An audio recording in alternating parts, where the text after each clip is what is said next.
Alô? Som? Bem aí? Falando muito alto? Já falo alto por... normalmente, né? Pega um microfone, mas nós precisamos desses equipamentos, porque Alejandro está fazendo a transmissão online, então precisa do microfone para poder propagar, ok? Boa tarde a todos. Bem-vindos, bem-vindas, não é? Gostaria de agradecer a presença de todos aqui em nome do professor Augusto. Já é lógico que ele ia mandar um vídeo, porque o Augusto ele é muito cuidadoso com os aluninhos dele, não é? Ele não ia abandonar vocês, hipótese alguma. Tenho certeza disso. Mas queria agradecer a presença de todos, especialmente do senhor Luiz Roberto Sodré e da Daniela Vianello, não é? O Luiz Roberto Sodré, ele é focado em gestão estratégica e financeira para o agronegócio por mais de 12 anos de experiência. Sodré vem de família de produtores rurais diversificados. Já presenciou a produção de diversas atividades agrícolas e pecuárias. É zootecnista pela Universidade de São Paulo, mestre em economia agrícola pela Universidade da Califórnia, Davis, MBA pela Universidade de Michigan, ligado ao Rabobank, um grande banco holandês especializado em agronegócios por quase 6 anos, tendo atuado em consultoria estratégica e financeira para grandes produtores rurais e empresas do agronegócio, fusões e aquisições, operações financeiras estruturadas e mercado de capitais. Tem experiência no agronegócio em mais de 5 países, tendo, por exemplo, trabalhado como no maior confinamento bovino do Canadá, e com ensino de finanças voltados ao agronegócio nos Estados Unidos. Após participar de projetos do agronegócio que totalizam mais de 5 bilhões, Sodré fundou a Perfarm, junto a outros idealizadores. Eu imaginei, quando o Augusto me mandou esse currículo, eu falei assim, imaginei um senhor, mais ou menos como eu, assim, um jovem senhor, né, de 50 e lá vai pedrada, com os cabelos brancos, mas não é, ele é novo, ele é bamba, hein? Muito bom currículo, fantástico. Daniela formou-se em zootecnia pela Universidade de São Paulo e concluiu a pós-graduação em administração de empresas pela Washington College, nos Estados Unidos. Realizou parte da sua graduação na Universidade da Califórnia, Davis também. Após diversas experiências ligadas diretamente à produção animal, Daniela voltou sua carreira para a inteligência de mercado, legal, e consultoria estratégica no agronegócio. Trabalhou no departamento de inteligência de mercado, no Informa Economics F&P. Trabalhou junto ao Tech, em Kentucky, nos Estados Unidos, como consultora de inteligência de mercado, é cofundadora e hoje se dedica integralmente à Perfarm. É isso? Show de bola. Muito bom. Que oportunidade ímpar. Meu nome é Rinaldo Rodrigues. O professor Augusto pediu para que eu viesse aqui hoje participar com vocês, uma coisa que eu fiquei extremamente feliz, contente. Esse ambiente é um ambiente muito bom, um ambiente acadêmico. Esse ambiente aqui é um ambiente de aprendizagem, um ambiente extremamente importante. Gosto de estar aqui. E prontamente, né, agradeci e vim aqui para quê? Conhecer, aprender, perguntar, questionar, sem medo. E é isso que eu gostaria de, como mediador, né, inclusive conversando com o Sodré, para que vocês ficassem muito tranquilos e batessem papo mesmo, sem medo de errar. Viu, meninada? Estava conversando com o pessoal agora há pouco, né, e assim, poxa, Rinaldo, a disciplina é assim, eu estou num mestrado profissional, mais acadêmico, às vezes eu tenho um pouco de dificuldade de entender a empresa dessa maneira, o pessoal tem mais facilidade ali. É assim mesmo, não é? Ninguém nasce sabendo, a gente precisa de ter experiência, precisa ter vivência para poder fazer. Vivência e experiência com ferramenta, muito melhor. Aí não tem jeito de dar errado. Ok? Vim aqui também, e aí eu preciso passar um recado, não é? De uma instituição na qual eu faço parte com bastante orgulho, não é? E que patrocinou esse coffee break que a gente vai ter hoje aí, que legal, que bom. Foi a única imposição que eu coloquei para o Augusto para ir, para trazer o nome da Cicobi Crédito Iguaçu. Cicobi Crédito Iguaçu é uma cooperativa de crédito, temos aqui 2 associados, não é? Que nasceu aqui em Descalvado, não é? e hoje já se propagou. Era uma cooperativa de produtores, depois mudou para cooperativa de produtores e pequenos empreendedores do Vale do Mogi Guaçu. Depois mudou, alterou, nós adquirimos uma outra cooperativa no Sudoeste Paulista, não é? Hoje nós estamos com 22 PAs na região de Descalvado até o sul do Paraná, já no planejamento estratégico para esse ano aqui, já abrindo mais 2 PAs. Vamos entregar esse ano aqui um resultado de aproximadamente uns 15 milhões de resultado, não é? E da cooperativa, limpinho, e mais uns 5 milhões para ratear entre os cooperados. Opa, o que é uma cooperativa? O que é uma cooperativa de crédito? O que é uma cooperativa plena de crédito? E por que eu acredito no sistema cooperativo? Então, Alejandro, vamos fazer da seguinte maneira, então. Eu trouxe um videozinho para vocês, curto, bem simples, para entender disso aí. Depois, o professor Augusto quer falar com vocês, não é? E aí nós vamos iniciar com o Sodré trazendo a mensagem dele. Um tempinho, fazemos um intervalo, conforme ele solicitou, pediu, não é? E depois continuamos. Combinado? Beleza? Todo mundo tranquilo? Coração tá calmo? Vamos trabalhar? Deixa eu apagar a luz. Conheça o cooperativismo. Conheça o Sicoob. Com certeza, você já ouviu falar a palavra cooperativismo. Apesar de ser praticado por 1 bilhão de pessoas em mais de 100 países e ter uma história de quase 170 anos, a maioria das pessoas pouco conhece esse segmento. Antes de falar de cooperativismo, vamos voltar um pouco no tempo. Desde as cavernas, o homem sentiu a necessidade de se agrupar para se proteger de predadores, caçar e migrar. Logo, se organizou em sociedade. O formato dessa organização mudou muito ao longo do tempo. A pequena comunidade se transformou em cidade. O poder de troca virou o poder do capital. A produção manual deu lugar à produção em série. E as diferenças entre os homens só aumentaram. Em resposta às péssimas condições de trabalho impostas pela Revolução Industrial, um grupo de 28 tecelões de Rochdale, na Inglaterra, teceu uma grande ideia. Em 1844, foi criada a primeira cooperativa. Desde então, o cooperativismo é tido como um dos mais importantes sistemas de desenvolvimento econômico e social. Os princípios do cooperativismo são: primeiro, adesão voluntária e livre, aberta a todas as pessoas aptas a utilizar seus serviços e assumir responsabilidades como membros. Segundo, gestão democrática, controlada por seus membros que participam ativamente das decisões. Terceiro, participação econômica dos membros. Todos investem na cooperativa e participam dos resultados. Quarto, autonomia e independência. Como uma organização de ajuda mútua, deve ser controlada por seus membros. Quinto, educação, formação e informação. Prepara seus membros, representantes eleitos e colaboradores para que contribuam com o desenvolvimento da cooperativa. Sexto, intercooperação. Atua em conjunto com outras cooperativas para fortalecer o movimento e atender com mais eficácia seus membros. Sétimo, interesse pela comunidade. Atua para o desenvolvimento sustentável de suas comunidades. A ideia do cooperativismo deu tão certo que foi adotada em diversas áreas. Hoje, o cooperativismo é dividido em 13 ramos e um deles é o financeiro. A primeira cooperativa financeira da história foi criada na Alemanha por Friedrich Wilhelm Raiffeisen em 1848. No Brasil, o ramo surgiu pelo trabalho do padre jesuíta suíço Theodor Amstad, que em 1902 liderou a formação da cooperativa de Nova Petrópolis, Rio Grande do Sul, e que está em plena atividade até os dias de hoje. Ao longo do século XX, milhares de cooperativas financeiras foram criadas e em 1996 elas se uniram para formar o Bancob e o Sicoob, a sexta maior rede de atendimento financeiro do Brasil.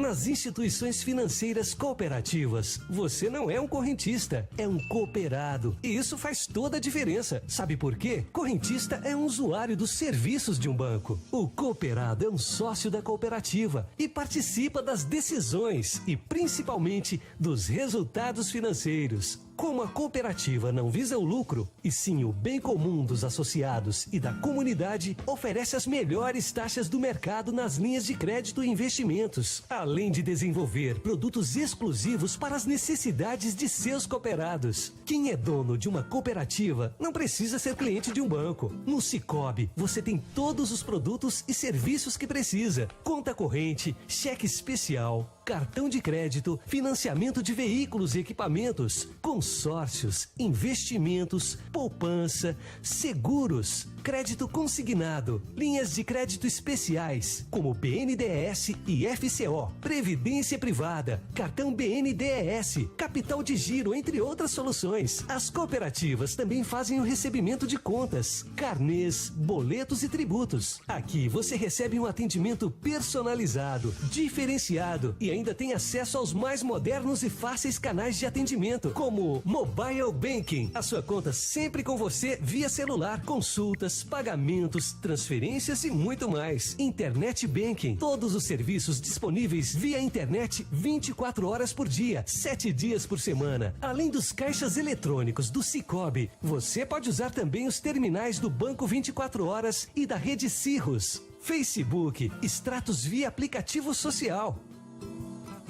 Viu? Motivos não faltam para você fazer parte do mais produtivo e justo sistema financeiro do planeta. Sicoob, associado ao que há de melhor, associado a você.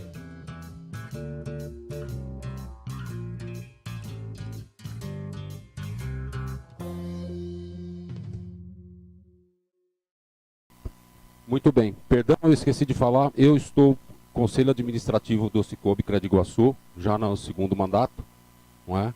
E é por isso que eu trouxe essa mensagem para vocês. Somos donos, não? Participamos dos resultados.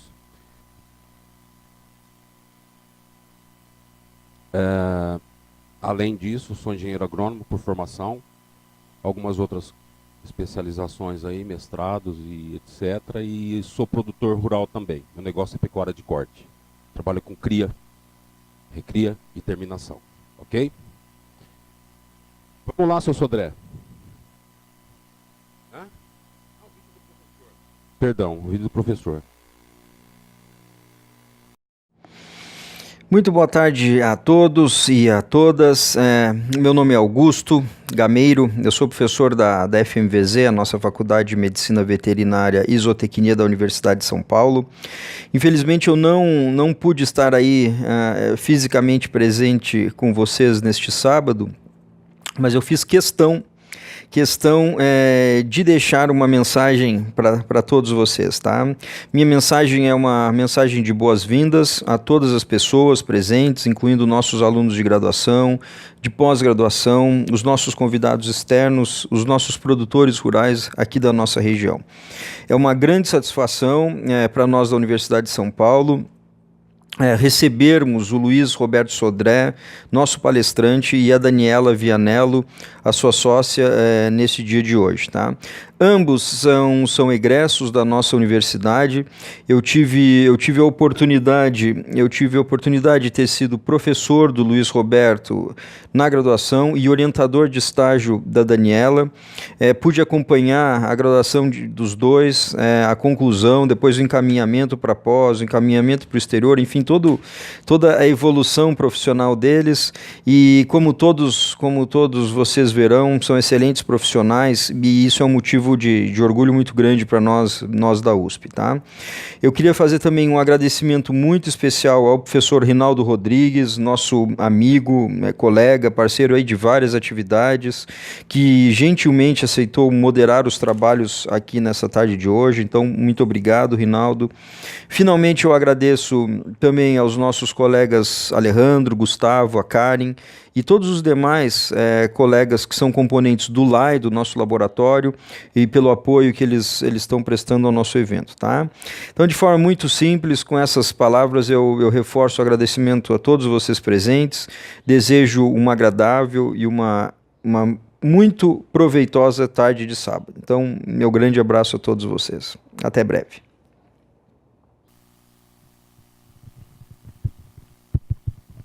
Bom, boa tarde a todos. Está funcionando o microfone aqui direitinho?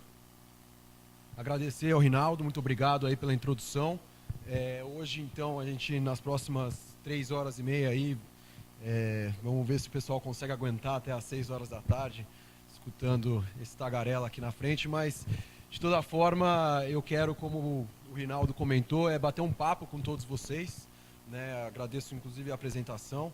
Há 2 anos atrás eu estava aí sentado como vocês, como pós-graduando, numa outra instituição, mas no mesmo lado que vocês, e como o Rinaldo eu também vim aqui aprender, né? Então, a ideia hoje é nós discutirmos um pouco de planejamento financeiro, trazer alguns pequenos conhecimentos. Na verdade, normalmente o que a gente busca fazer é focar em um conhecimento só e falar, olha, se vocês saírem com essa mensagem daqui hoje, a gente já cumpriu com o nosso papel, né? Uma vez que a gente vai ficar aqui 3 horas conversando, hoje a gente está pensando em 2 conhecimentos, né? E aí, ao longo do nosso bate-papo, eu imagino que muito desse entendimento vai vir naturalmente.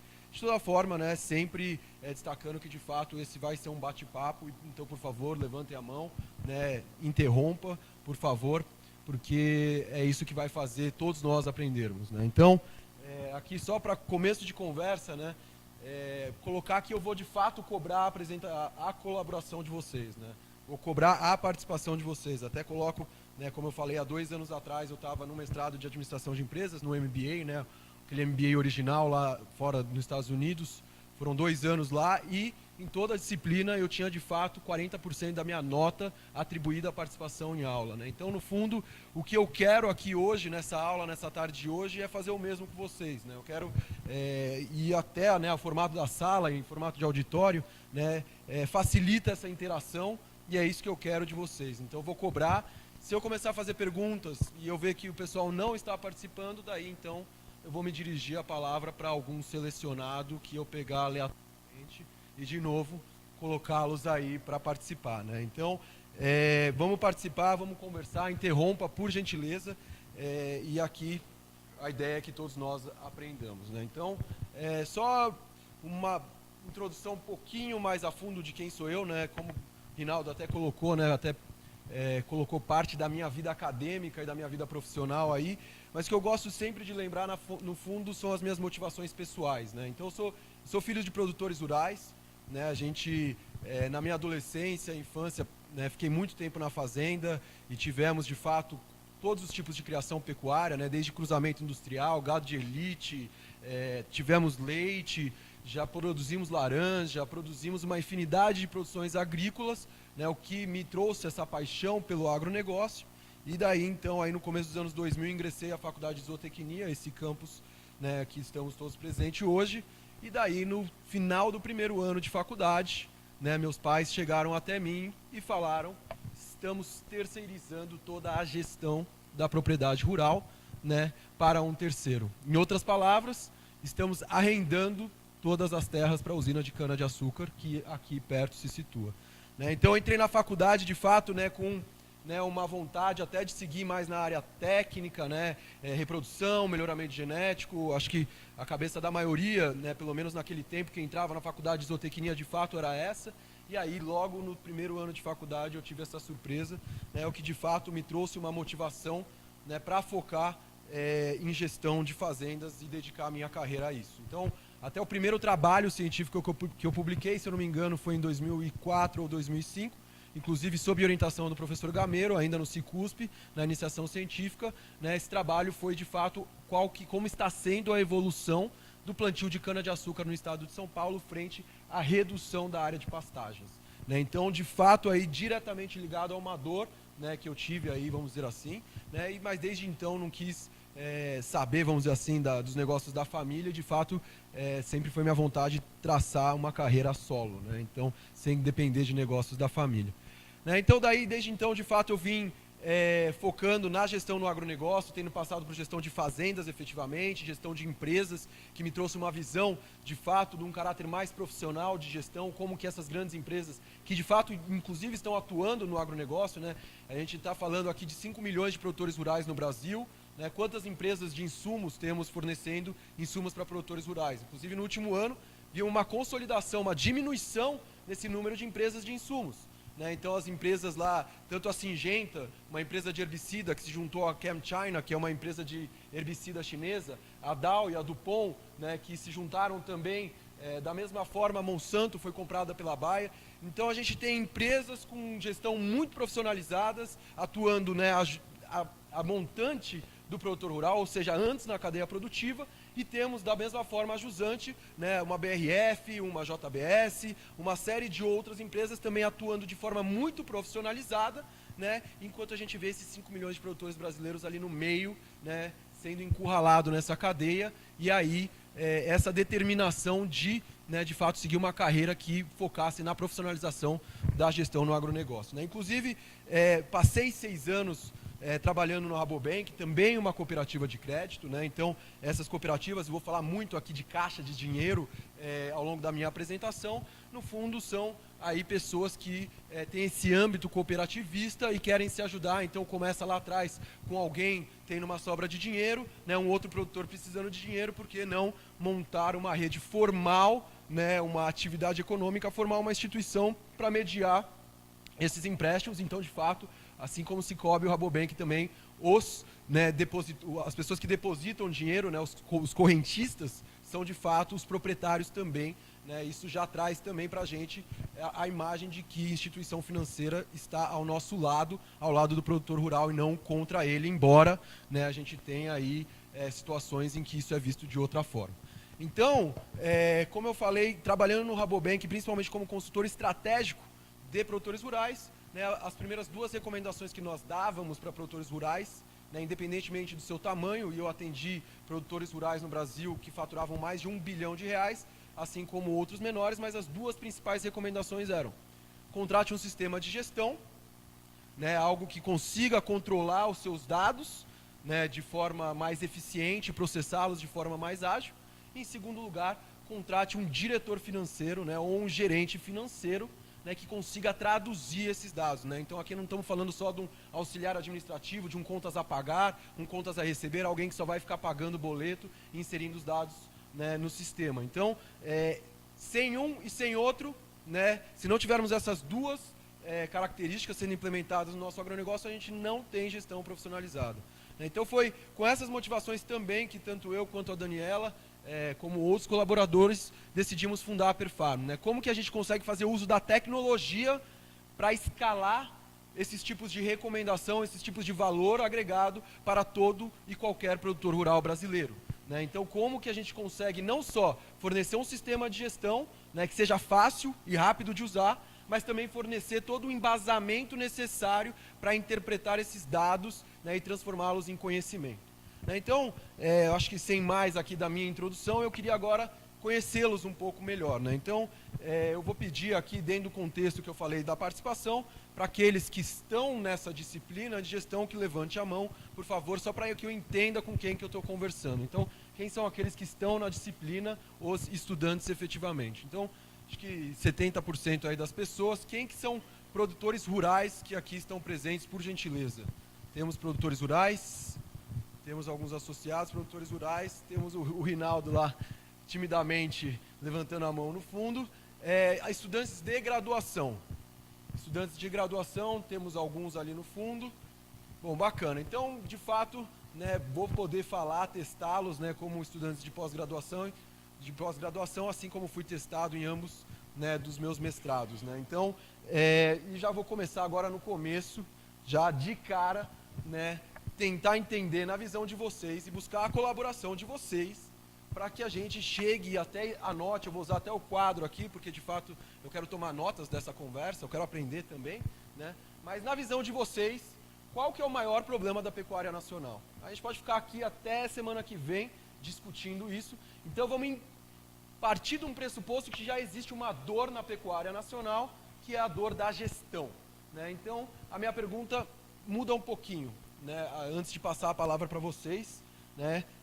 Quais são os desafios da gestão como um todo no campo, né? E aqui eu quero entender e receber de vocês o que vocês imaginam, né? E a partir daí a gente vai gerar uma discussão, vamos conversar. Primeiro, saber, né, o que vocês entendem de gestão. E, de novo, estamos aqui todos numa zona, né, de conforto. Aqui é a hora de errar, aqui é a hora de falarmos e se sentirmos confortáveis. Só assim, né, que nós vamos aqui aprender juntos. Então, precisa do microfone, né, para as pessoas falarem, certo? Então, deixa eu ver, cadê o segundo microfone? Já está aí. Então eu vou começar com você, Gustavo. Vou aproveitar você aí. Eu acho que no começo todo mundo ainda está tímido. Então, para você, Gustavo, qual que é o maior desafio da gestão no campo, né? Tanto na pecuária, aqui talvez eu mencione mais a pecuária, mas vou me referir também à agricultura, né? Então, vamos lá. Para você, Gustavo. De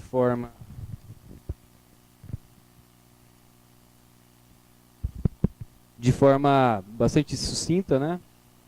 Para mim, o maior desafio é a coleta de dados, por um lado, e por outro, quando se tem os dados, um excesso de dados que não são utilizados para a gestão propriamente dita. Meu português é ruim, hein, gente? Fiquei 7 anos longe do Brasil, então eu vou... Muitos dados, né? Eu acho que é mais fácil, eu não me confundo aqui, né?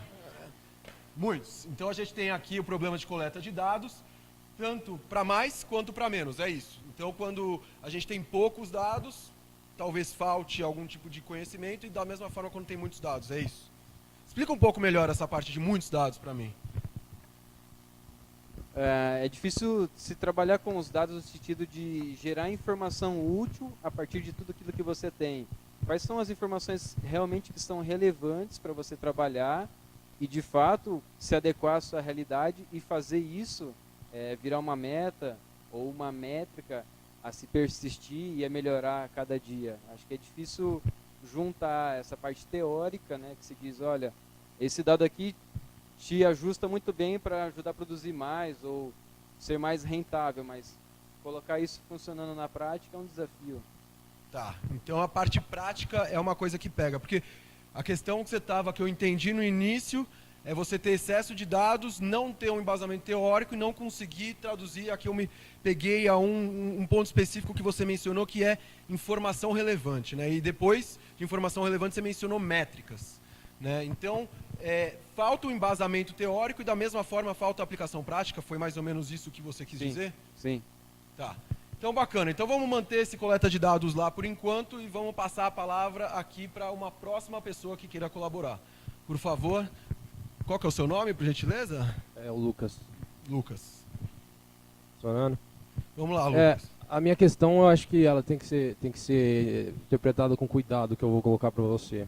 Eu acho que, naturalmente, qualquer sistema agropecuário, agrícola, a natureza, a complexidade das relações de todos os fatores envolvidos se torna uma dificuldade em gestão. Complexidade dos fatores. A interação entre todas as variáveis que estão presentes no contexto, né? Seja ela climática, seja ela de gestão de pessoas, seja ela de natureza biológica, a própria coleta de dados. Então, você agregar todos os conhecimentos, ao meu ver, é difícil. Desculpa, pode falar.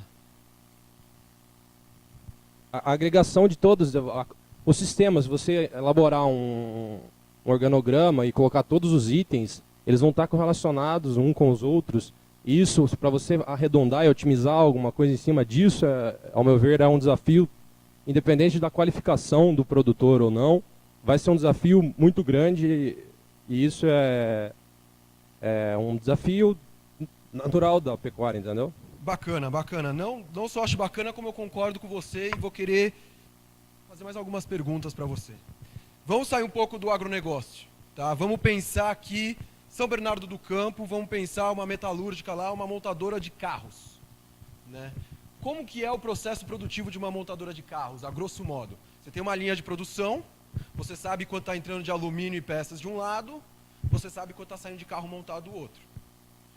Como que você compara essa situação, esse tipo de processo produtivo, àquele que você acabou de mencionar, a pecuária?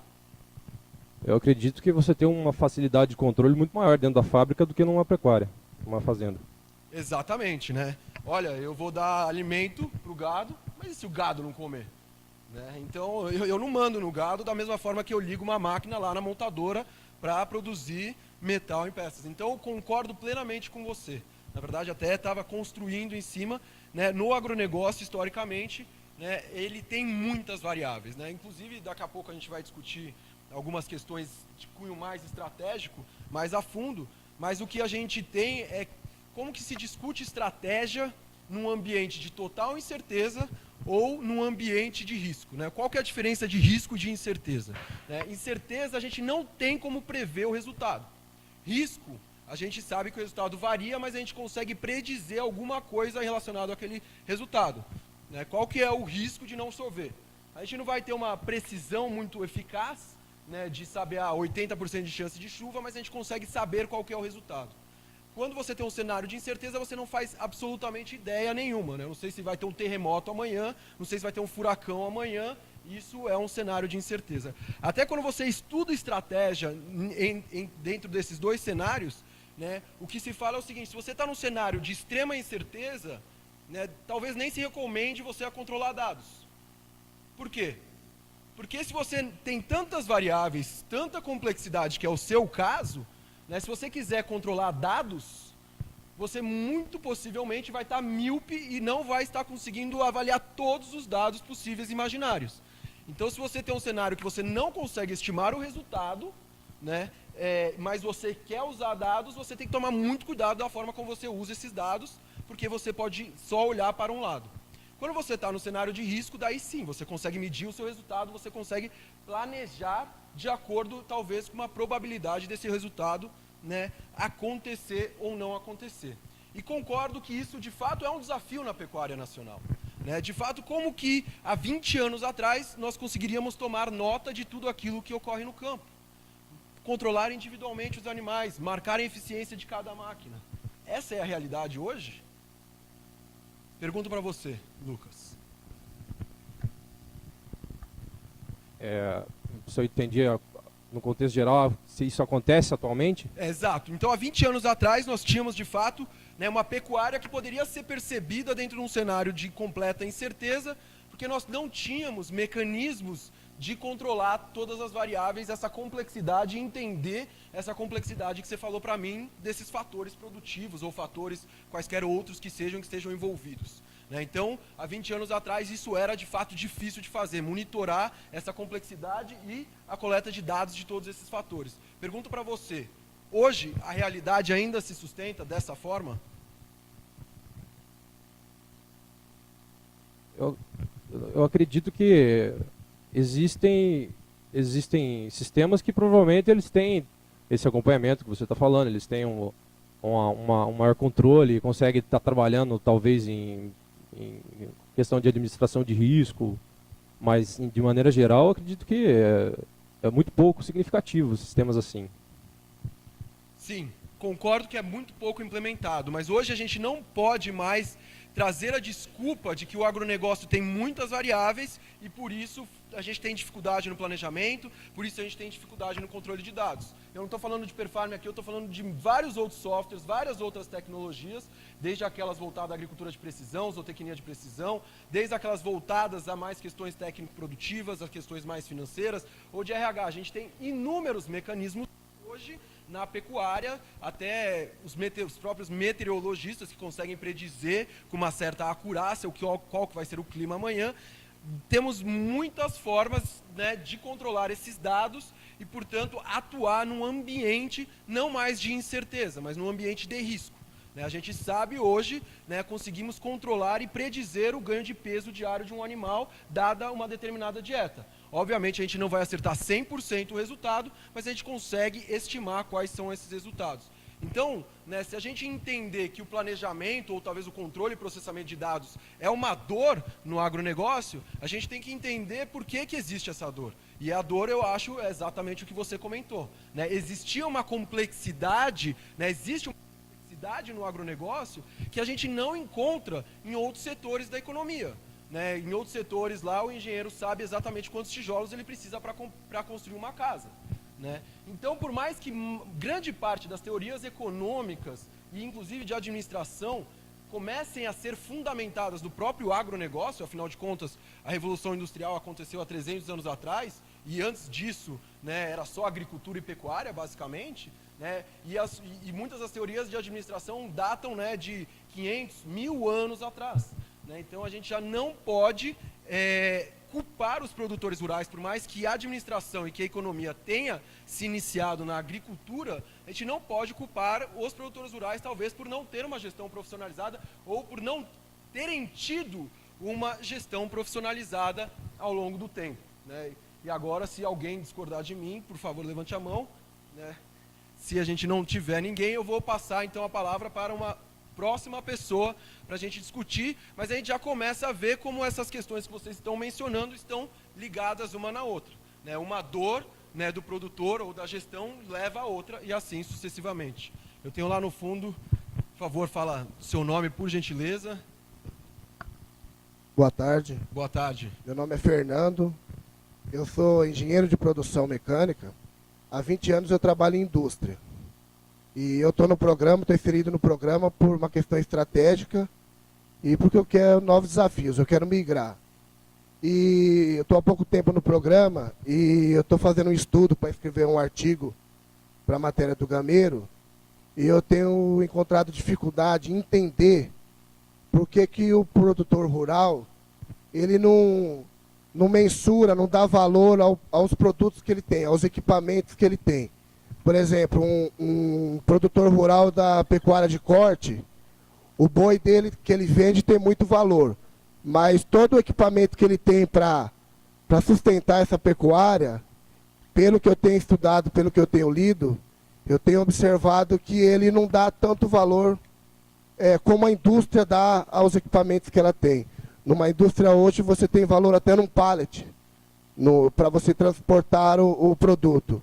E no produtor rural, ou a pecuária em si, eu não tenho encontrado esses valores. Então eu gostaria de saber de você, pela sua experiência, qual é a ideia, por que isso acontece, por que não se transforma isso tão rapidamente, já que tudo é dinheiro, tudo tem o seu valor. Concordo com você, eu vou voltar com algumas perguntas, antes talvez de colocar minha opinião em relação à sua pergunta. Quantas vezes na vida um produtor de café tem a oportunidade de errar? De café? Sim, estou falando de uma cultura que dura 20 anos. Eu acredito que, falando do mercado hoje, eu acho que nenhuma. Tudo bem, pode ser que nenhuma, mas eu diria que no máximo, ele tem 2 oportunidades de errar. Né? Imaginando que a vida do trabalhador no Brasil, né, a vida de trabalho dura uns 40 anos, ele vai ter a oportunidade de fazer 2 plantios de cafezal na vida, certo? Agora, você acha, ele tem 2 maneiras, né, 2 oportunidades de fazer essa besteira, vamos dizer assim, ou fazer esse acerto. Né? Em quem que você acha que ele vai confiar mais? No pai dele? Ou naquele vendedor que apareceu na porteira na hora que viu que ele estava renovando o cafezal dele? Para oferecer uns produtos a mais, uma tecnologia nova que tenha surgido no meio desses 20 anos? Olha, pelo que eu tenho visto, aí é a diferença de geração. Eu acho que, até um certo momento, acho que no pai dele. Mas alguns colegas, pelo que eu tenho visto, está começando a mudar isso daí. Começando a buscar conhecimento para situações novas. Concordo 100%, mas justamente isso é uma mudança que veio muito da era que vivemos hoje, a era digital, a era da informação. Hoje a gente sabe que a gente consegue processar informações numa velocidade muito mais rápida e ter acesso a um número muito maior de informações do que os nossos próprios pais tinham lá 20, 30, 40, 50 anos atrás. Então, eu acho que parte da resposta que eu daria para você em relação a por que o produtor talvez não dê valor àquilo, é porque ele atua em cima de empirismo. Né? Ele atua aquilo que o pai dele fazia, ele faz. né? Então existe uma diferença muito significativa na velocidade de adoção de tecnologia desse produtor, né, e de outras indústrias, né? Uma banca de jornal está comprando e vendendo revista todo dia. Se eu comprei uma revista que eu não vendi, na semana seguinte eu não compro de novo. Facilmente eu consigo ver o valor daquela revista ou ver que ela não tem valor e não me agregou nada e dispenso, não vou vender mais aquela revista. Da mesma forma, muitos outros setores da economia. Então, eu acho que uma das respostas é essa, né? Outra é justamente a questão da complexidade de todos os fatores envolvidos. Veja bem, eu faço minha safra uma vez por ano, ou vou fazer meu ciclo de produção talvez uma vez por ano, uma vez a cada 2 anos, 3 anos, se eu estivesse falando, né, há 30, 40 anos atrás, 4 anos e meio a média do abate no Brasil, talvez mais, até 5 anos. Né? Então, imagina só que eu vou fazer uma série de planejamentos, né? Vou tentar aí, naquele tempo, há 10 anos atrás, anotar na minha caderneta todos os dados, coletar, né? Eu tenho talvez alguns conhecimentos aqui de gestão financeira, mesmo tendo esse conhecimento, vou tentar lá gastar 2 semanas fazendo um belo de um planejamento, estimando valores do pallet, estimando valores de tudo, vendo cada benefício econômico que cada um desses recursos traz para mim, né? E fiz isso brilhantemente durante alguns meses. Vamos supor que a gente está já falando aqui de soja. Estimei minha janela de plantio lá, né, metade de setembro até a primeira metade de dezembro. Daí eu chego na primeira operação agrícola que eu preciso fazer e não chove. O que eu faço com o meu planejamento? Com toda aquela proposta de valor que eu peguei e mensurei e vi, enfim, todas aquelas questões, né, que estão associadas com essas mensurações que a gente costuma ver em outras indústrias. Bom, se eu sou um produtor rural, eu pego o meu planejamento, amasso e jogo no lixo. Você está fazendo um planejamento para lhe guiar ao longo da safra, ao longo do ciclo de produção. Você estimou fazer um plantio numa determinada data e todas as operações agrícolas que sucedem, né, aquele plantio dependem dessa data e vão estar diretamente correlacionadas a essa primeira data. Você errou na primeira chance que você tinha, na primeira operação, acabou com o seu planejamento. Então, eu acho que essa também é uma outra característica do porquê, historicamente, né, produtores não fazem planejamento ou não estão fazendo essa apuração de valor de todo o recurso que está sendo empregado. Né? Mas, de novo, complexidade de fatores, coleta de dados e processamento de dados. Né? Então, vamos para uma próxima. Eu acho que tinha alguém aqui com a mão levantada à minha esquerda. André, só uma coisa, a Mariel Tavares, ela é aluna especial do programa de Gestão e Inovação, ela está colocando aqui, está acompanhando online, que o maior desafio é fazer quem está na operação anotar os dados e os gestores olhar o todo do negócio. Essa foi a colocação que ela fez, a contribuição dela. Me permite sumarizar essa contribuição a uma questão cultural. Então a gente está falando aí de pessoas, né? Gestão de pessoas nesse caso, né? Tanto da parte do gestor, né, quanto da parte dos trabalhadores rurais. Né? Eu estou entendendo que existe uma questão cultural de convencer essas pessoas e isso se torna uma barreira, talvez, e de novo, torna uma barreira para coletar dados, seja a nível de gestão ou processamento, coletar dados seja a nível de campo ou processamento a nível de gestão, mas que também está diretamente associada à complexidade de todos os fatores e, né, por consequência, não dá o valor. Então, a gestão de pessoas, né, as pessoas são guiadas, incentivadas, né, vocês aqui, alunos do Gamero, né, professor de economia, embora, né, nem todas as decisões são 100% racionais, mas de certa forma a gente cria incentivos para essas pessoas tomarem, né, essas atitudes. Então, não adianta só a gente falar, é um problema cultural, o pecuarista não gosta de anotar, sem discutir tudo aquilo que a gente já vinha discutindo em cima das outras colocações que foram feitas aqui. Né? Existe uma razão, né, pelo qual existe essa barreira cultural. Né? Mas, enfim, vamos andar aqui, vamos ver se tem mais algum comentário. Temos ali. Tá.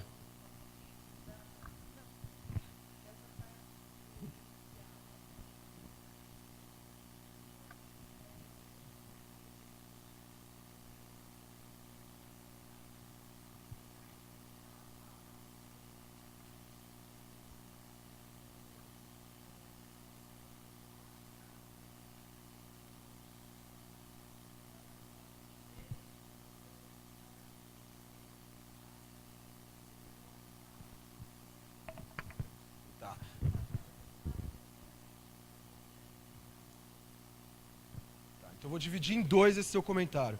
A primeira questão aí que eu acho que está diretamente associada a isso é uma questão de objetivo. Qual que é o objetivo da minha produção rural? É gerar lucro? Ou eu quero criar cavalo para o hobby? Qual que é o propósito de estar se fazendo aquilo? Então eu acho que existe uma distinção clara, concordo com você, que muito possivelmente aqueles envolvidos na indústria já entram com talvez um objetivo claro de geração de lucro, muitas vezes não estão nem preocupados no segmento que estão investindo. Aqui já existe uma mistura daquele objetivo profissional, talvez gerar renda, e o meu objetivo pessoal, qual que vai ser a minha qualidade de vida. Então, quando a gente até falar em estratégia daqui a pouco, esse talvez seja o cerne de tudo que deve ser discutido em torno de gestão. Qual que é o objetivo da minha produção? É gerar lucro? Se não for gerar lucro, eu vou aceitar alguns prejuízos, em detrimento a outros objetivos, qualidade de vida, entre outros. Agora, a segunda parte da sua questão, que daí eu queria fazer uma pergunta para você. Na sua cabeça, ou na cabeça, na sua percepção, o que você entende de empresário e de empresa? O que é o produtor se ver como empresa ou não se ver como empresa?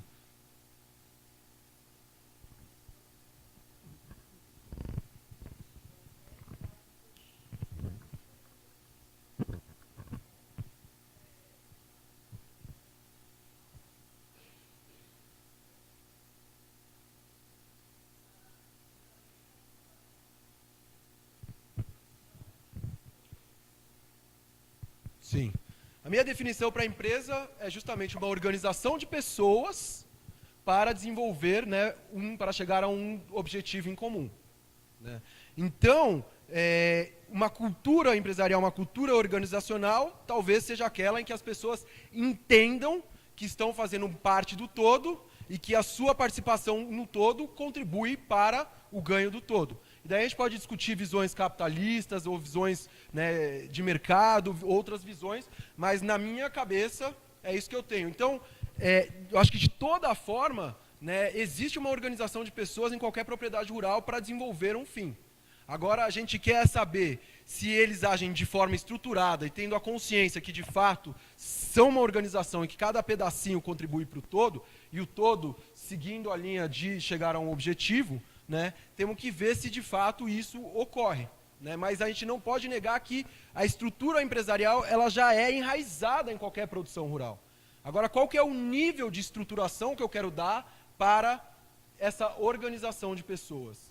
Daí eu acho que é onde eu terminaria o meu comentário em relação a essa colocação.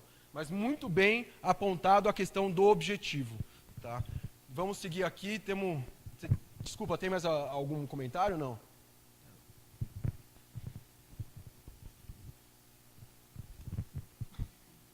Meu nome é Marcos, eu sou aluno aqui, aluno especial do curso.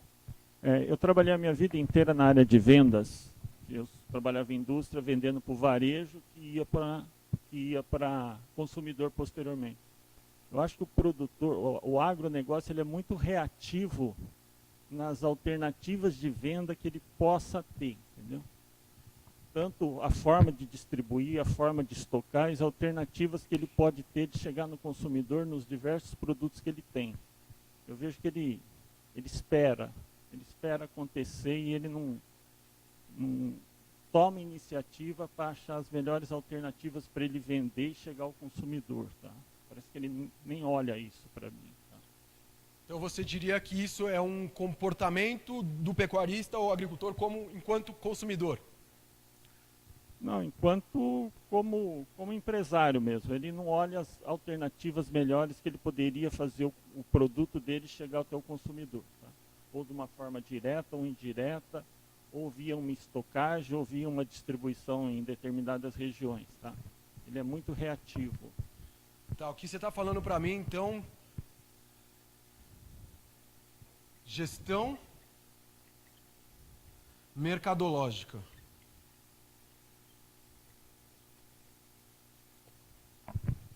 Então você acha que o produtor ele não está se planejando ou não tem aquela política, né? Quando acontece alguma coisa, né? A gente tem que mandar um orçamento para um terceiro pagar, né? Ah, sou obrigado a fazer 3 orçamentos ou tenho que vender alguma coisa, vou postar em 3. Vou vender meu carro, né? Vou postar lá no Web Motors, mas não sei aonde, não sei aonde. Você acha que ele espera o comprador vir até a porta da fazenda dele para oferecer aí? É mais ou menos isso que você está falando? Isso. No meio disso tem estratégia de distribuição, estratégia de estoque, que ele pode definir ter ou deixar de ter, para facilitar os preços dele, onde ele vai vender ou não, entendeu?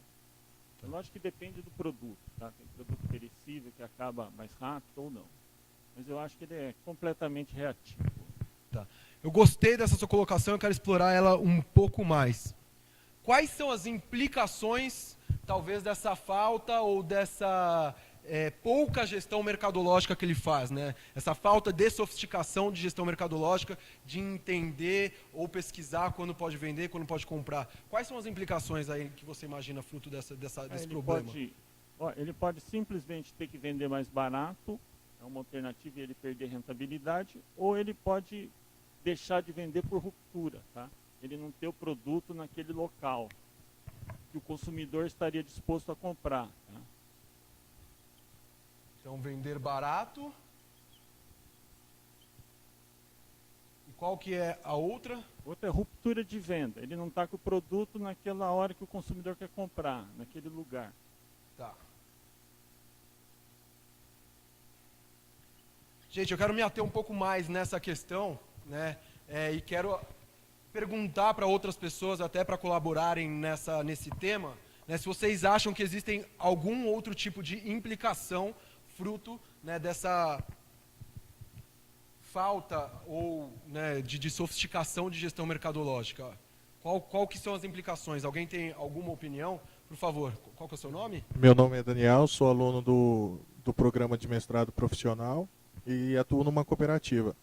Um dos fatores que eu vejo aí, principalmente com relação à venda, é uma tendência que se teve nos últimos anos, negociação de commodities na bolsa, títulos de milho. Hoje você tem especuladores de mercado que compram milho, soja, sem sequer nunca ter pisado na propriedade.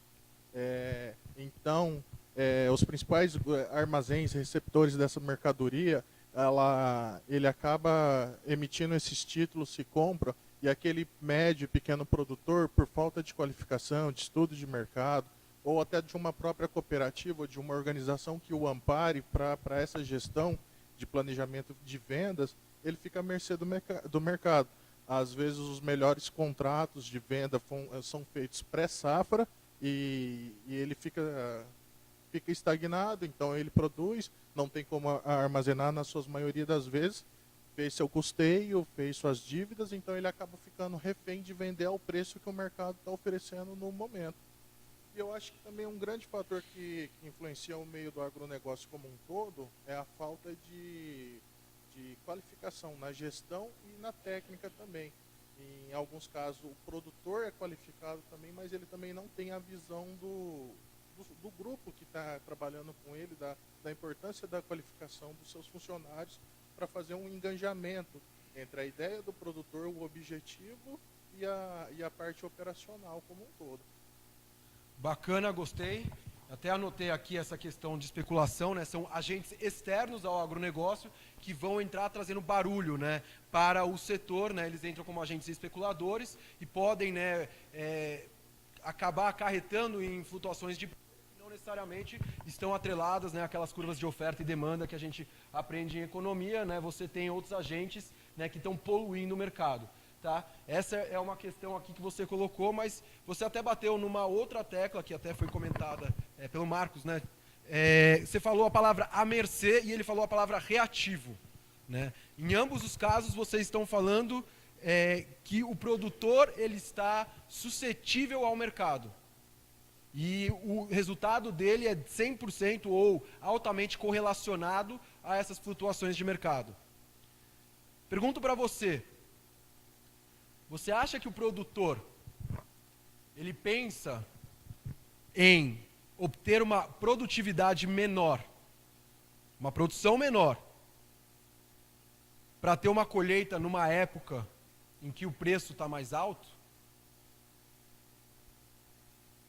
Os mais tecnificados, sim, que tem um grau de instrução. Isso eu posso falar assim, no convívio do dia a dia com os cooperados que frequentam a cooperativa que eu trabalho. Os pequenos, não. Os pequenos, você fala em, por exemplo, um investimento de uma irrigação para você colocar um produto no mercado, numa época de sazonalidade dele está baixa, a primeira coisa que eles têm a visão é que é gasto e não um investimento. Muitas das vezes, eu tive contato já com produtores maiores, ele falou assim, a seca que deu, um veranico que deu ano passado, deu uma quebra de 20% a 25% na produtividade dele. Ele falou assim, já era o suficiente para mim pagar 2 vezes o preço da irrigação que eu adquiri. Concordo, mas você acabou de trazer um ponto nessa sua resposta. Existem produtores, tecnificados ou não, você usou a palavra tecnificados, que entram agindo de forma ativa no mercado. Ou seja, nem todos eles estão à mercê ou podem, só estão suscetíveis a trabalhar de forma reativa, certo? Então já existem mecanismos de você não ter que depender tanto de mercado, certo? Agora vamos, até para fazer o meu ponto aqui, vamos falar um pouco mais de pecuária, tá? Meu entendimento na pecuária, e talvez por isso que a pecuária é uma atividade mais complexa ainda do que qualquer outra atividade, porque, na verdade, quando a gente fala em pecuária, quando a gente fala em produção animal, a gente está falando de 2 atividades econômicas acontecendo de forma simultânea. Quais são elas? A produção de carne. Vamos falar só de pecuária de corte, recria e terminação, tá? E está faltando mais uma atividade econômica aqui. Pera lá, vamos. Produção de forragem, produção agrícola. Tá bom, podemos. Mas vou deixar essa de lado. Vamos deixar a questão da produção agrícola, vamos falar só do animal especificamente. Produção de carne é uma atividade econômica que esse animal está desempenhando. Qual que é a segunda? Oi? Subproduto dessa carcaça? É uma produção que vai ser suscetível a um processamento que vai ser numa indústria. Então, essa segunda atividade econômica do qual você está mencionando, ela não vai acontecer na produção primária, ela não vai acontecer no nível da fazenda. Agora tem mais uma outra atividade econômica que esse animal está desempenhando aqui na fazenda sem ser produzir carne. Não, estou falando só de recria e terminação, gente.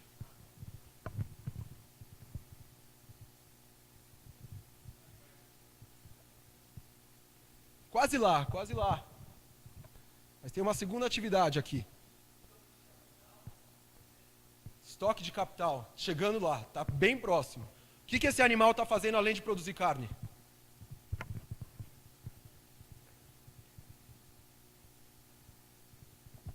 Na minha concepção, esse animal está fazendo 2 coisas. Ele está produzindo carne e ele está estocando carne. A gente estava falando agora de soja, milho, enfim, você tem a produção agrícola, você produziu o seu produto acabado, você estocou ele, você fez uma atividade econômica e, na sequência, você tem uma outra atividade econômica se iniciando, armazenamento e beneficiamento. Aqui a gente tem as 2 acontecendo de forma simultânea. A qualquer momento eu posso vender esse estoque de carne que eu tenho, seja para o frigorífico, no rendimento de carcaça, seja em peso vivo, seja da forma que for. Então, eu posso vender a hora que eu quiser. Eu posso traçar estratégias para definir a hora que eu quiser.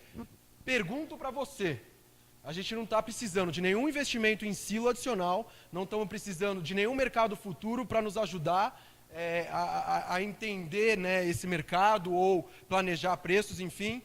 Como que esse produtor ele decide vender o animal dele? Ele está carregando um estoque de carne que ele pode vender em qualquer momento do tempo. Como que esse produtor define qual que é o momento ideal para a venda dessa carne? Seja para o frigorífico, seja para um terceiro.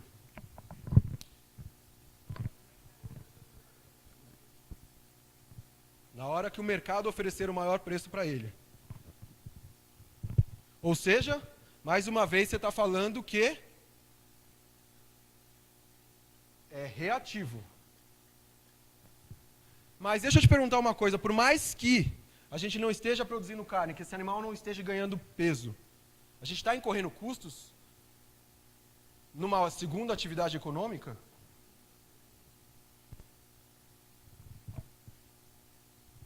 Sim.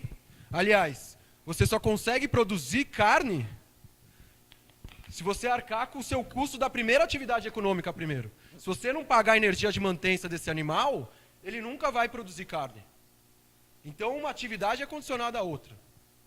E você pode tomar a decisão de vender a qualquer momento. No entanto, você está falando que em nenhum momento eu estou olhando para quanto está me custando produzir uma arroba de carne. Em nenhum momento você está tomando a sua decisão pensando em vender baseado em quanto está te custando para estocar essa carne. Melhor preço, e é claro, com uma análise do meu custo também. Quando minha margem estiver maior, não necessariamente com o meu custo mais baixo, mas talvez tendo um preço mais alto, a relação quilo produzido com quilo vendido seja algo compensatório. Concordo 100% com você. Mas agora, tratando de realidade Brasil, de dores nos desafios no campo, essa realidade ela existe? Qual que é o percentual de produtores brasileiros que faz exatamente o que você me falou que deveria ou poderia ser feito?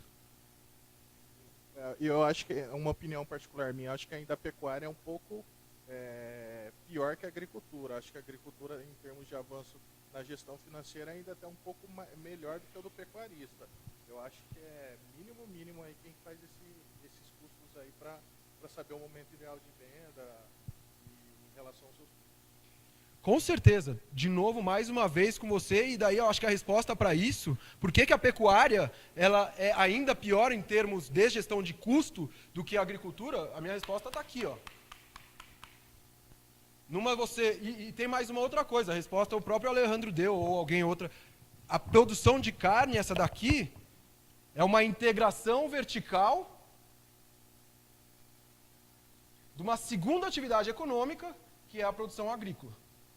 Então, o cara que faz produção extensiva a pasto, olha o grau de complexidade que você tem nessa atividade econômica.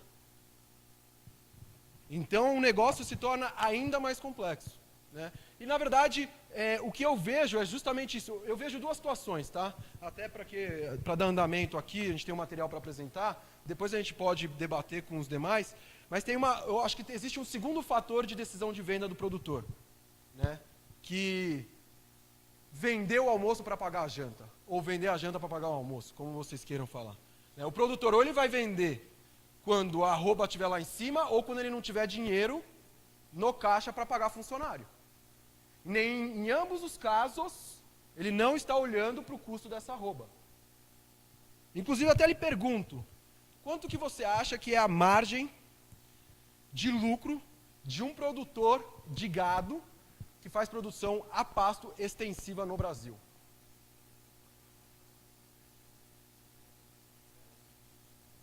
Vamos fazer uma continha rápida. Numa produção a pasto, e algumas pessoas já viram eu fazendo essa conta antes, que já assistiram algum tipo de palestra minha. Qual que é, vamos pegar uma média de taxa de lotação por hectare ano aí. Uma unidade animal por hectare ano. Ou melhor, vamos falar assim, que uma UA, custo de arrendamento no Brasil está por volta de R$25 por cabeça mês. Tá? Cabeça mês. Quanto que um animal que está num regime completamente extensivo, que está aqui, então, numa pastagem semi-degradada, degradada, uma UA, realidade do Brasil.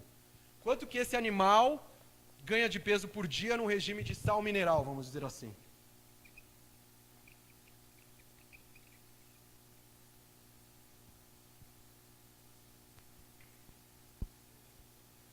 $300, contando a seca? 150, 300, alguém dá mais, alguém dá menos? Vamos trabalhar com 200 gramas. Dia. Quanto que isso daqui dá ao longo de um ano? Se eu não me engano, algo em torno de 2 a 2,5 arrobas.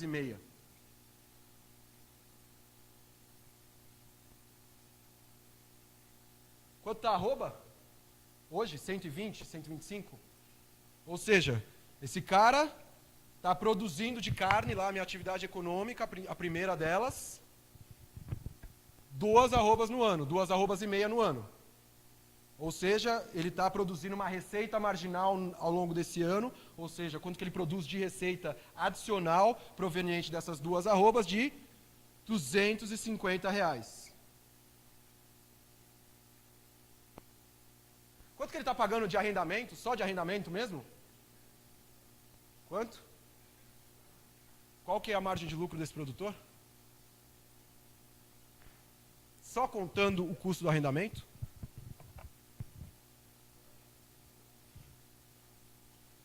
Então, vamos voltar aqui. É justamente isso que eu quero falar aqui hoje para vocês, além de outras coisas mais, né? Aqui a gente acabou de ver a foto de uma realidade das mais factíveis possíveis no Brasil.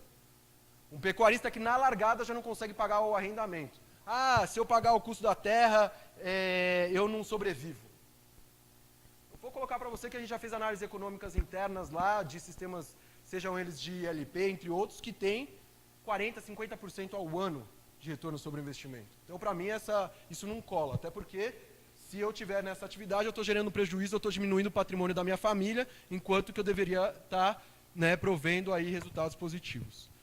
Mas antes, então, aqui, né, qual é a opinião de vocês? Passar um vídeo, né, a gente já fez essa discussão, passar um vídeo rápido para vocês.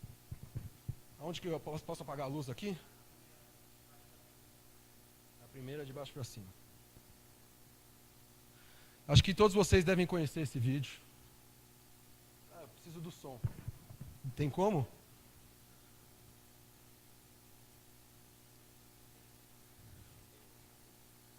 Só por aqui.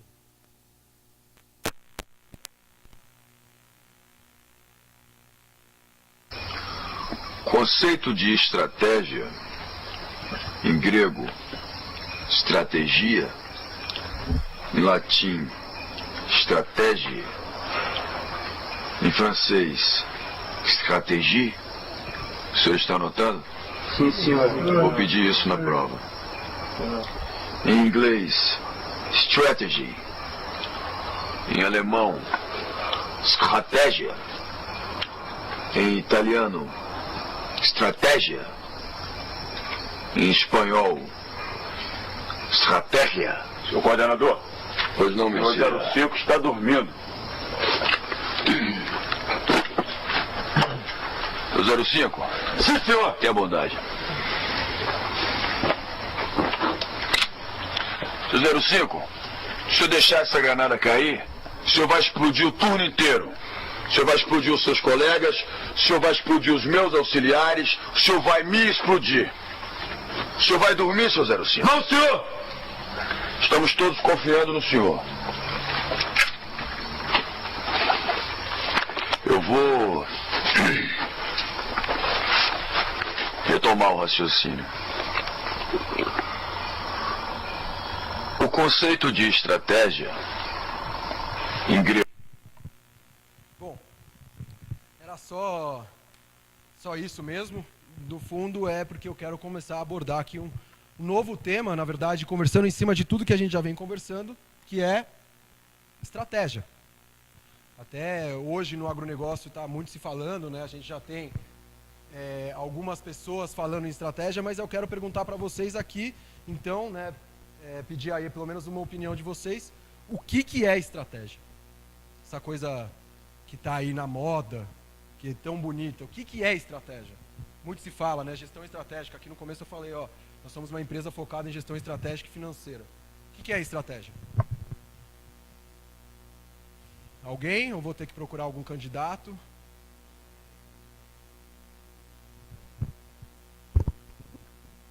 Uma maneira eficiente que você encontra para atender os objetivos.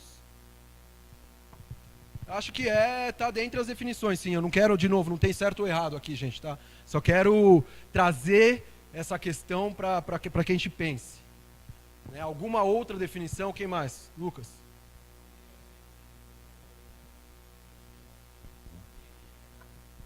N caminhos que você pode tomar, o que você escolheu, das N situações possíveis, você prevê futuramente, prevê não, mas você coloca como plausíveis, a que você escolheu, talvez eu consiga imaginar assim. Sim. Bacana. Então a gente tem aqui... Desculpa, qual que é o seu nome, de novo? Daniel. O Daniel falou a questão de objetivo. E aqui a gente já tem uma segunda questão aqui. Cadê minha caneta? Ai, estou me perdendo. Que é alternativas.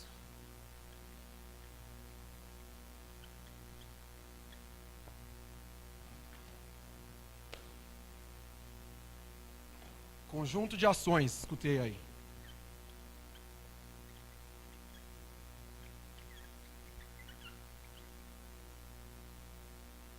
Mais alguma? Objetivo, alternativa, conjunto de ações, planejamento. Tá, o objetivo eu vou deixar aqui em cima, então.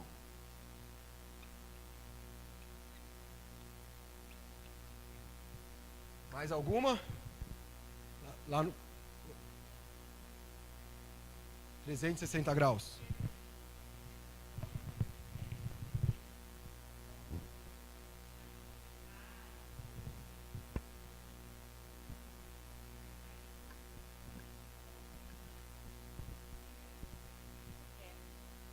Sim, objetivo.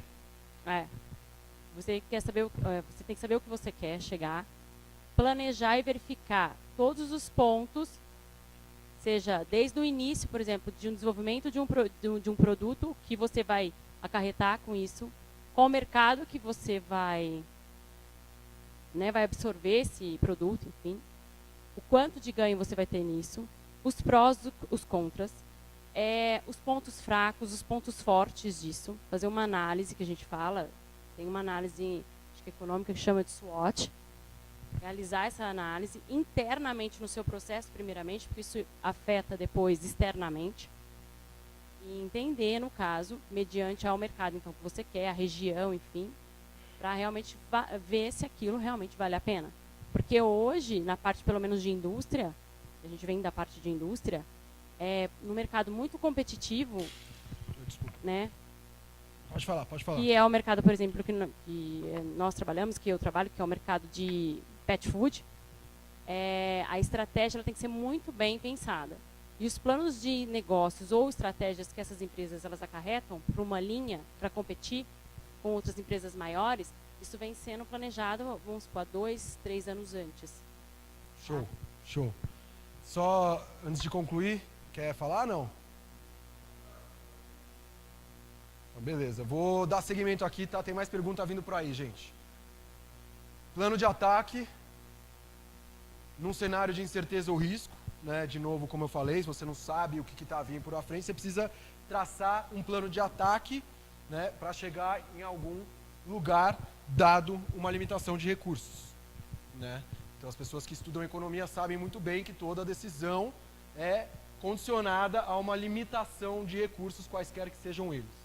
Inclusive, na verdade, o termo estratégia já vem sendo usado há milhares de anos. O primeiro que documentou, um general chinês, né, em seus livros, A Arte de Guerra, entre outros, né?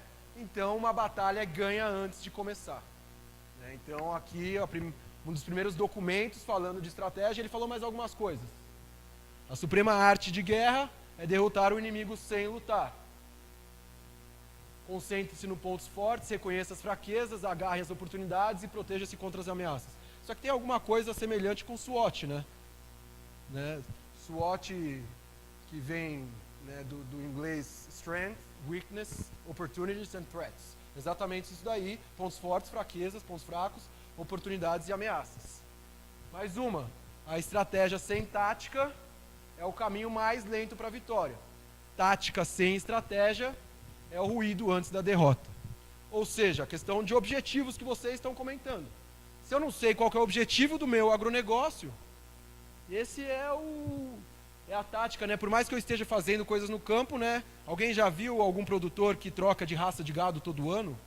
Ou que troca de atividade econômica todo ano? Quando eu falo atividade econômica dentro da recria, por exemplo, eu estou falando, ora num ano ele está fazendo recria de desmama sobre ano, no ano seguinte não, isso não está bom, ele faz de sobre ano até os 18 meses, depois, não, vou construir um confinamento aqui, faz por 2 anos. Ele está pensando na tática, né? Então aqui até para a gente definir, né, você tem a estratégia, depois você tem as táticas e você tem as operações. Estratégia é o que vai lhe guiar no longo prazo, 2, 3 anos, 4, 5 anos. Longo prazo na pecuária, um ciclo de produção dura 2 anos, isso é o curto prazo na pecuária. Então se a gente estiver falando de planejamento na pecuária, é ainda mais agravante é nós termos uma visão de 6 anos, de 5 anos. Né? Se pensarmos só no que tem que ser feito no dia a dia, a gente está aqui justamente, tática sem estratégia é o ruído antes da derrota. Né? Por mais que a gente não tenha o melhor técnico de campo atuando na nossa fazenda, né? A gente ter uma estratégia, a gente pode trocar aquele técnico porque eu sei onde eu quero chegar e eu sei se esse cara vai estar fazendo um bom trabalho. Então a estratégia sem tática, então mesmo que a sua parte técnica não esteja tão boa, né, ela é um caminho lento, mas você ainda tem chances de ganhar. Né? Agora, tática sem estratégia é o ruído antes da derrota. Né? Então isso quando a gente aborda a estratégia como, né, conceito, inclusive sendo abordado aqui por um mestre de guerras, aí não estamos nem falando de negócios. Né? O que é gestão estratégica? Né? Como que é a estratégia voltada ao negócio? Né? Então, primeira questão são as ações, então, conjunto de ações que são tomadas no agronegócio em nome dos donos, em nome dos acionistas. Quem que vai definir o objetivo do agronegócio? Quem que vai discutir se aquele agronegócio vai ser gerador de lucro ou se vai ser gerador de uma qualidade de vida, talvez, que vem em primeiro lugar ao lucro, né? Ou de um hobby, ou de alguma outra coisa. Né? E daí depois vem as definições aí, talvez do papa da estratégia no mundo, Michael Porter, professor de Harvard. É você ter um posicionamento único, é você ter o foco. Olha, eu quero ser o melhor produtor de carne ou eu quero ser o produtor de carne mais rentável. Existe uma clara diferença entre esses dois posicionamentos. Qual que é o posicionamento único que seu agronegócio vai ter? Ah, eu quero ser o recordista de sacas por hectare no Brasil. Quero entrar nas competições lá do Rally da Safra, quero fazer, né, eu estou vislumbrando ser reconhecido nacionalmente. Não me preocupa se eu vou ter que usar um pacote tecnológico que, por mais que minha produtividade seja alta, esse pacote tecnológico custe o dobro. É aquilo que a gente chama fazer trade-offs. O que são trade-offs? Alternativas. Toda decisão implica em perdas e ganhos. Se eu decidir optar por produzir Nelore, eu estou deixando de produzir Angus. Se eu ir por um sistema produtivo mais extensivo, eu estou deixando de ter o intensivo. Opa, Daniel.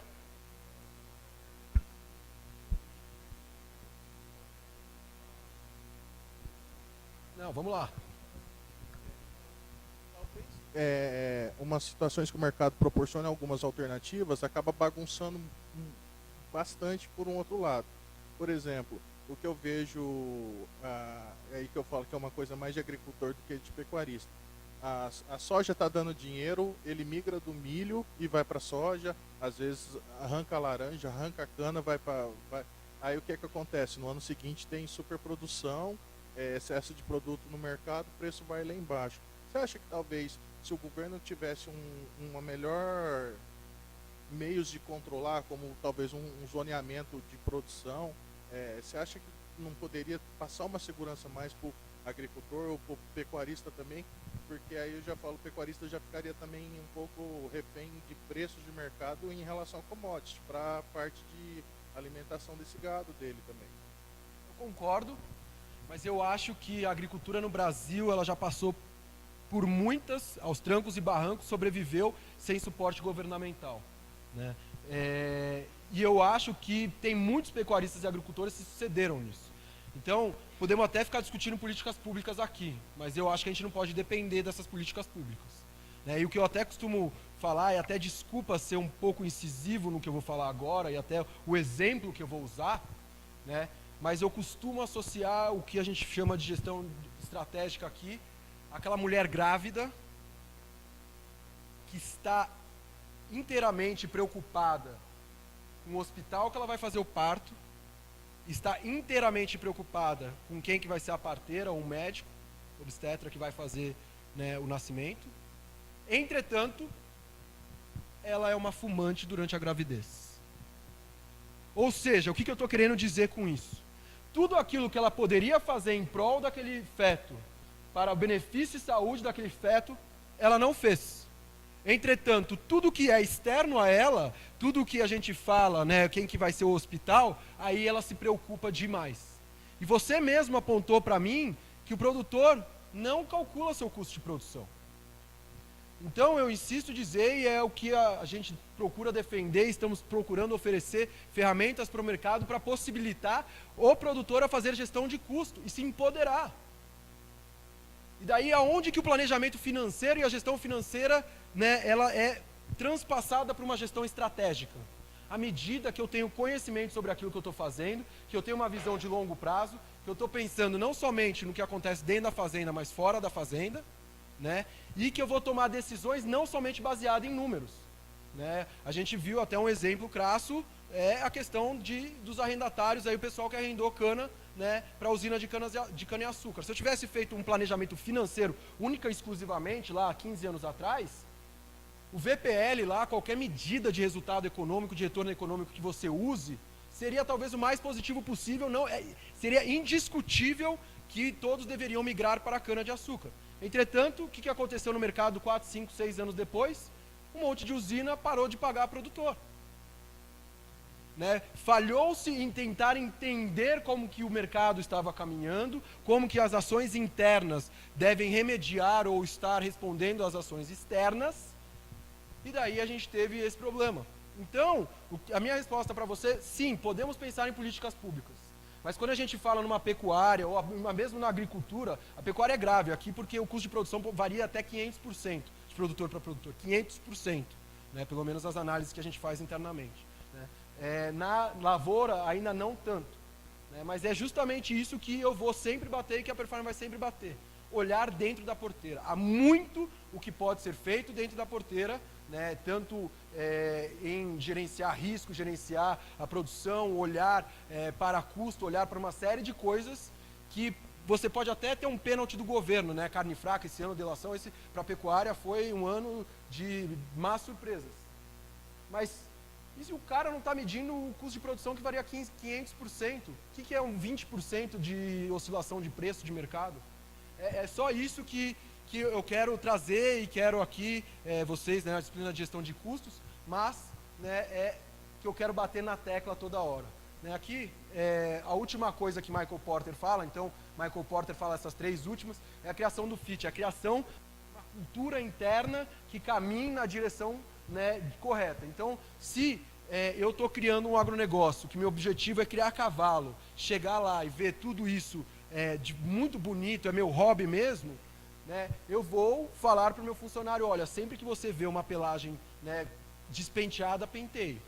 Né? Não interessa saber se eu preciso de 15 funcionários para fazer isso, porque meu objetivo é chegar e ver meu aras lindo, maravilhoso. Agora, se meu objetivo é ter lucro, bom, aí o pensamento é um pouco diferente. Né? Você pentear essa crina desse cavalo vai me trazer um benefício econômico adicional? Qual que é o objetivo do agronegócio? Como que a gente vai delinear as estratégias? Né? Então, aqui, né, o que a gente costuma falar e a missão da Perfarm é maximizar o lucro do produtor rural. Então, a gente ainda assim vai entender os objetivos, vamos trabalhar com outras formas de objetivo do produtor, mas de forma geral, a gente, né, quer empoderar o produtor, quer maximizar o lucro desses produtores. E aí vem a função de maximização de lucro. Não sei se o professor Gameiro já, né, abordou esse tema com vocês, mas o fato é que uma função de maximização de lucro é uma função onde eu quero maximizar o meu lucro, né, que meu lucro é igual a receitas menos custos, sujeito à limitação de recursos. Né? Se eu tivesse dinheiro infinito, ficaria fácil gerar lucro. Se eu tivesse terras infinitas, ficaria fácil gerar lucro. Entretanto, a administração, ela não torna-se uma ciência exata à medida que essa equação é extremamente complexa. Senão, todo mundo que fizesse administração de empresa seria milionário. Né? Então, quais são os recursos, quais são as decisões, quais são as estratégias, quais são as alternativas, quais são o conjunto de ações que eu preciso estudar, planejar e executar, né, para maximizar o meu lucro, entendendo que o lucro é receita menos custo e que eu tenho essas limitações de recursos. Tá? Então vamos fazer 2 exercícios rápidos aqui, antes só de encerrar, para a gente já ir para um café. Eu tenho 2 agronegócios aqui, né, e eu quero saber qual desses 2 agronegócios é o melhor agronegócio. Né? Então eu tenho 2 alternativas aqui, e eu vou pedir para que vocês levantem a mão, caso vocês achem que o agronegócio A é o melhor, ou, quando eu falar alternativa B, que o agronegócio B é o melhor, ou indiferente quanto aos 2 agronegócios, né, e para aqueles que estão dormindo ou que, né, não estão prestando muita atenção, a gente sempre coloca mais uma alternativa para não ter desculpa de responder. Né? Então, sem informações suficientes. Então, aqui não tem desculpa para não levantar a mão, tá, gente? Então, vamos lá. Quais são os dados que eu tenho e vamos ignorar quaisquer dados que não são falados. Vamos limitar as nossas decisões somente às informações que temos em mãos. Eu tenho aqui um fluxo de caixa. Então, o que é o fluxo de caixa? É meu extrato bancário. Né? Eu vou lá olhar entradas e saídas. Né? Eu tenho entradas num certo montante no agronegócio, e no agronegócio, do segundo agronegócio, eu tenho entradas um pouco menores. Tá? Então aqui só vamos falar com a representação gráfica, não vamos trabalhar com número, aqui o número é chato. Né? E depois eu tenho umas saídas, né? Olhei lá no extrato bancário, né, possivelmente provenientes de diversas coisas que eu vendi, tenho saídas provenientes de diversas coisas que eu comprei. Da mesma forma, eu tenho do outro lado. Né? Então, eu tenho o meu fluxo de caixa final. Né? Olha o meu extrato bancário, quanto que me sobrou de dinheiro no final do mês. O agronegócio A sobrou esse tanto aqui, ó, e o agronegócio B sobrou esse tanto aqui. Então, vamos lá, gente. Quem acha que o agronegócio A é o melhor, por favor, levante a mão. Pessoas tímidas, vamos lá, vamos lá, vamos lá. Levantando a mão. Se eu ver alguém sem levantar a mão, eu vou chamar e vou pedir explicação por que não levantou a mão. Então vamos lá, temos 30% a 40% das pessoas aí achando que é a alternativa A. Agora a alternativa B, quem que acha que o melhor agronegócio é a alternativa B? Levanta a mão. Temos 1, 2, 2 pessoas só, 2, 3. Né? Agora vamos lá, quem que está indiferente quanto aos 2 agronegócios? Tanto faz o agronegócio A ou o agronegócio B. 2 pessoas. E a última alternativa, sem informações suficientes. Eu conheço gente que já assistiu palestra minha e já está ligado no que vem por aí, né? Mas vamos lá. Eu vou trazer mais informações agora para vocês. Quando a gente olha um extrato bancário, quando a gente está olhando fluxo de caixa, fazendo uma gestão financeira de fluxo de caixa, nós estamos olhando todas as entradas e todas as saídas do agronegócio. Agora deixa eu perguntar uma coisa para vocês. Imagina que eu passei um ano, né, no agronegócio A, eu vi o meu extrato bancário, só que daí a auxiliar administrativa vem e fala para mim: olha, na verdade, dentro dessas entradas que você teve aí, 1,5 milhão foi uma venda de terra que você fez. Não foi venda da produção.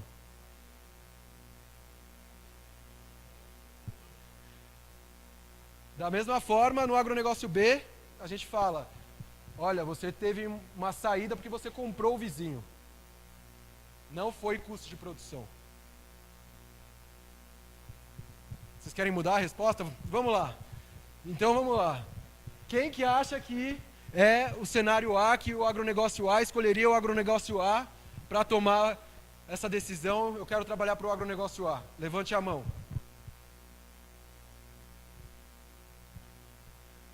Não muitas pessoas. Vamos lá, agronegócio B. Quem que acha que o agronegócio B é o melhor? Acho que teve muita gente mudando de opinião. Indiferente entre os dois.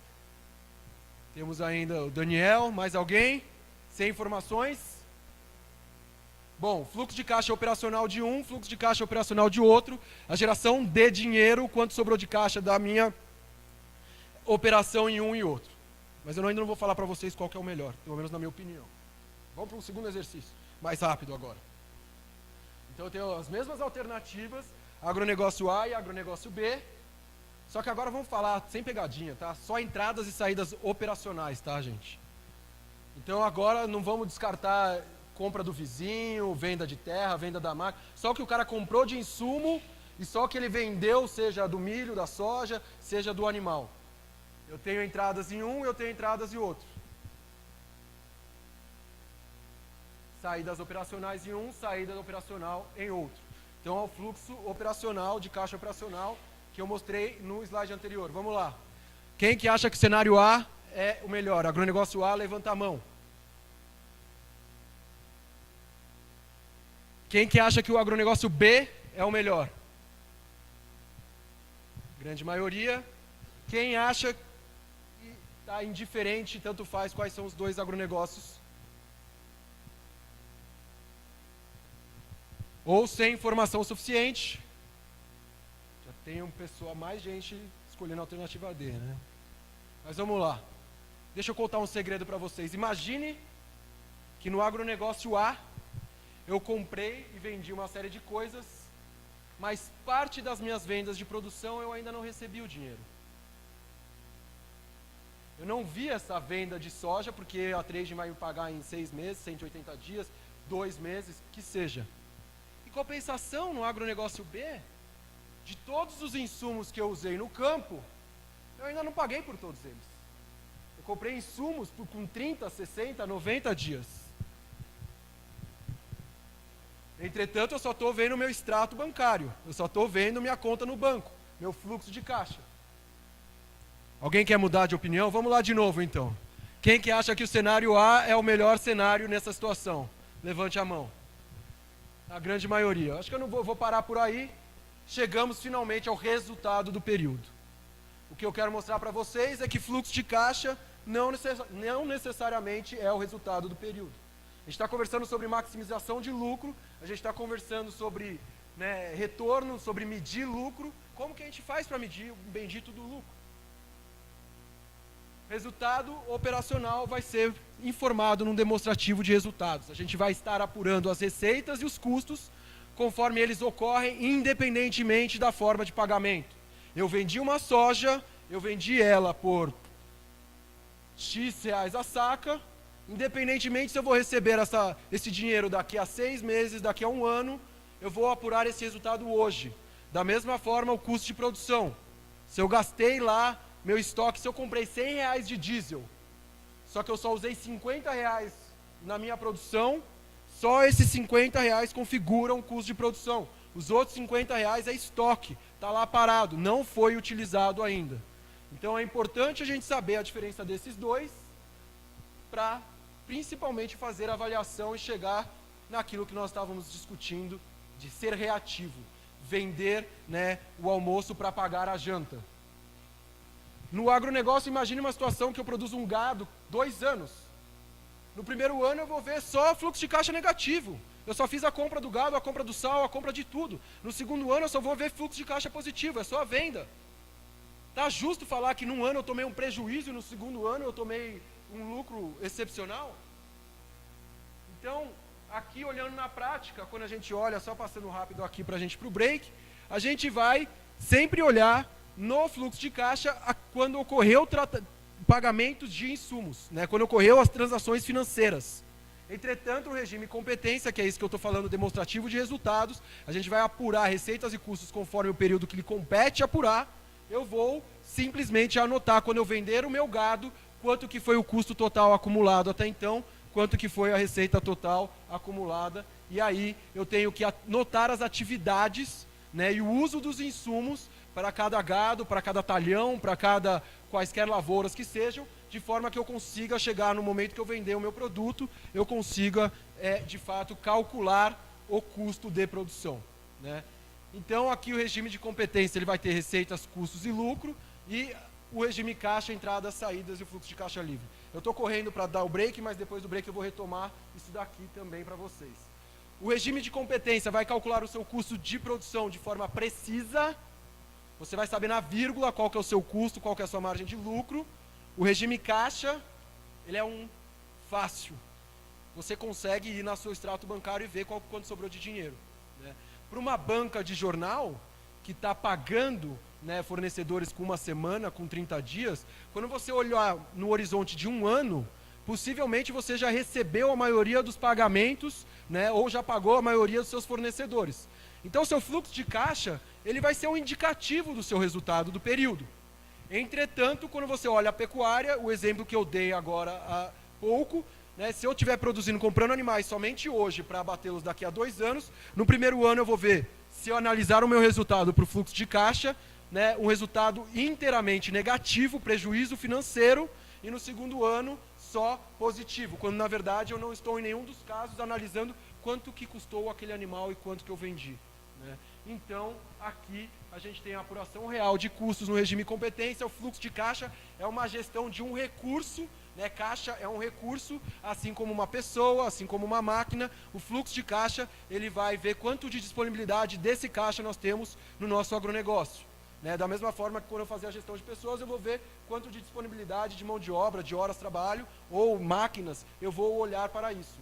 Então eu vou ter, né, a capacidade de pagamento. Mas é importante eu analisar essas duas coisas de forma separada para que eu não simplesmente abata animais, venda a minha produção baseado no regime caixa, quando vai entrar maior dinheiro ou quando eu preciso pagar funcionários, tá? Então, de novo, demonstrativo de resultados do exercício, né? Depois eu mostro algo nesse sentido. Agora vamos dar uma paradinha, né, para o café, para a gente voltar e a gente vai retomar esse assunto aqui na sequência. Muito bem, pessoal. Vamos fazer um intervalo, então, principalmente para o pessoal da internet também, né? Sodré, precisamos de quanto tempo aí? 15 minutos, 20 minutos? Vocês que mandam. 20 a 30 minutos? 20 a 30 minutos a gente dá um alôzinho pro pessoal, ok? Vamos aproveitar o cafezinho para a gente fazer troca de informação, conversar, essa hora boa.